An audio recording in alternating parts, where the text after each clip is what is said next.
Hello दोस्तों, welcome back to my channel. मैं हूँ अश्विनी। मोटिवेशनल लाइफ में आपका स्वागत है। दोस्तों बच्चा जब जन्म लेता है तब जीवा अपनी जीभ वह साथ में लेकर पैदा होता है, लेकिन दांत उसके कुछ समय बाद आते हैं। दोस्तों वैसे ही जब हम जीवन के अंतिम चरण में पहुंच जाते हैं तब जीवा हमारे साथ आती है दोस्तों, और हमारे दांत गिर जाते हैं। समझाने का तात्पर्य है दोस्तों कि हमें उस जीवा की तरह बनना चाहिए जो स्वाद चखती है, हमें खाने का स्वाद बताती है, कैसा है, अच्छा है, बुरा है। बहुत ही सॉफ्ट होती है दोस्तों, किसी भी पदार्थ को वो आराम से निगल लेती है दोस्तों।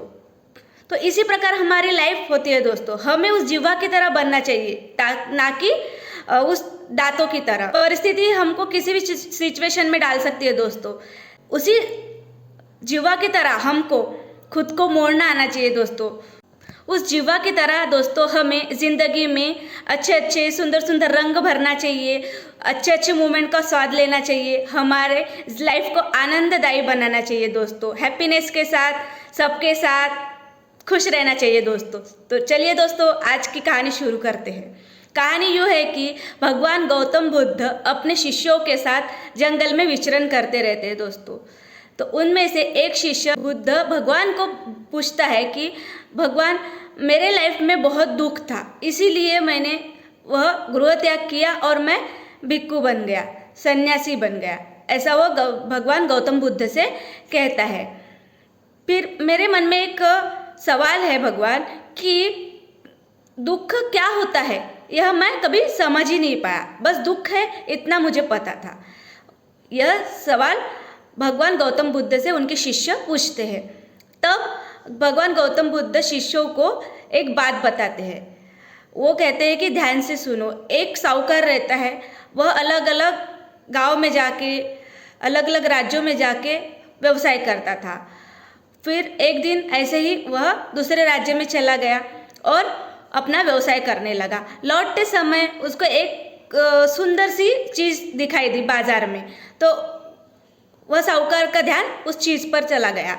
उसको बहुत ही सुंदर लगी और काफ़ी महंगी भी थी दोस्तों। तो वह साहूकार अपने साथ में वह चीज़ लाता है और उनके घर में एक नौकर होता है जो भी उनकी सेवा करने के लिए उन्होंने रखा था। उस नौकर के पास में वह साहूकार अपनी जो लाई हुई चीज़ होती है वह दे देता है और कहता है कि यह बहुत मूल्यवान है, इसको संभाल के रखना। वह साहूकार अपना काम करने चले जाते हैं। फिर दूसरे दिन क्या होता है कि जो नौकर था वह उस चीज़ को टेबल पर रख देता है और अपनी साफ सफाई करने लग जाता है। तो भूल से, गलती से उसके हाथ से वह चीज़ गिर जाती है। जैसे ही उस चीज़ का टूटने का आवाज़ साहूकार को जाता है, वह दौड़ते हुए आते हैं और देखते हैं तो क्या वो चीज़ ज़मीन पर बिखरी हुई पड़ी होती है। साहूकार को बहुत गुस्सा आता है। ऐसा लगता है कि उस नौकर को कुछ सुना दूँ, लेकिन साहूकार मन ही मन में सोचता है कि नौकर वफादार है, काफ़ी दिनों से मेरे साथ रहता है। तो वह अपने अंदर वह सब दबाकर चले जाते हैं। फिर पूरा दिन ऐसे ही चला जाता है दोस्तों। रात को साहूकार को नींद ही नहीं आती है। फिर वह आधी रात कर उठकर टहलते रहते हैं। तब उस नौकर को सोया हुआ देख यह सोचते हैं मन में, तो ये तो मस्त खर्राटे लेकर सोया है, इस इतनी बड़ी, इतनी महंगी, इतनी मूल्यवान चीज़ टूट गई, लेकिन इसको तो कोई फर्क ही नहीं पड़ा। ऐसा कहते हैं। फिर दूसरा दिन सुबह होती है।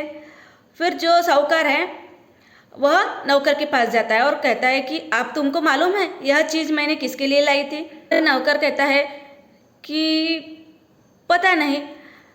तो फिर वह साहूकार उस नौकर से कहता है कि यह चीज़ मैंने तुम्हारे लिए लाई थी। सोचा था कि कुछ अच्छा समय देखकर मैं तुम्हें यह भेंट दूंगा, क्योंकि बहुत समय हो गया मैंने तुमको कुछ नहीं दिया। जब वो चीज़ दोस्तों टूट जाती है तो उस रात को साहूकार को नींद ही नहीं आती है, जागते रहता है। लेकिन जिस दिन वह बात नौकर को बता देता है तो उस दिन वह अपना मन हल्का कर कर उसको उस दिन अच्छी नींद आती है। लेकिन सेम हाल नौकर का होता है, क्योंकि उसको वह चीज़ का पता चल जाता है कि वह चीज़ उसके लिए लाई थी और काफ़ी मूल्यवान भी थी। यह सोचते हुए नौकर रात भर सोता ही नहीं। कहानी बताते हुए भगवान गौतम बुद्ध अपने शिष्यों से पूछते हैं कि बताओ कि दुख क्या है। तो उनके शिष्यों ने कहा कि दुख एक विचार है। तो भगवान गौतम बुद्ध ने समझाते हुए कहा कि हाँ, अगर हम हर एक चीज़ को अगर दिल से लगा ले और हम यह सोचते रहे कि उससे हमें तकलीफ हो रही है, तो हम उसी के बारे में सोचते रहेंगे। रहना है तो सिर्फ इतना ही पॉजिटिव सोचना है कि सब कुछ जो भी हमारे लाइफ में सुख दुख जो भी मोमेंट आएंगे वह लिमिटेड टाइम के लिए रहेंगे, सब क्षणिक है। सिर्फ और सिर्फ जो हमारी सोल है, आत्मा है, वही हमारी परमानेंटली है दोस्तों। इतनी अच्छी सीख है दोस्तों। हम अगर प्रत्येक बात को अगर हम अपने दिल से लगा ले तो हमें वह दुख ही देगी दोस्तों, हमें खुशी का एहसास नहीं होगा। इसीलिए हमें अगर खुश रहना है तो सिर्फ एक ही बात हमारे माइंड में रहनी चाहिए कि जो भी हमारे लाइफ में आया है, अच्छा पल हो या बुरा पल हो, वह थोड़ी देर के लिए रहने वाला है। उसके बाद हमारे अच्छे दिन आने वाले हैं। हम जो भी कार्य करेंगे सब हमारा अच्छा ही अच्छा होगा। यह पॉजिटिव थिंकिंग हमारे लाइफ में होना ज़रूरी है दोस्तों। इसीलिए पॉजिटिव रहिए, अच्छा सोचिए, जो भी बुराई है सब निकाल दीजिए और हंसी खुशी के साथ में अपनी लाइफ एंजॉय कीजिए दोस्तों। आपको ये कहानी कैसी लगी दोस्तों, प्लीज़ कमेंट करके बताइए, लाइक करें, शेयर करें, सब्सक्राइब करें। बाय दोस्तों।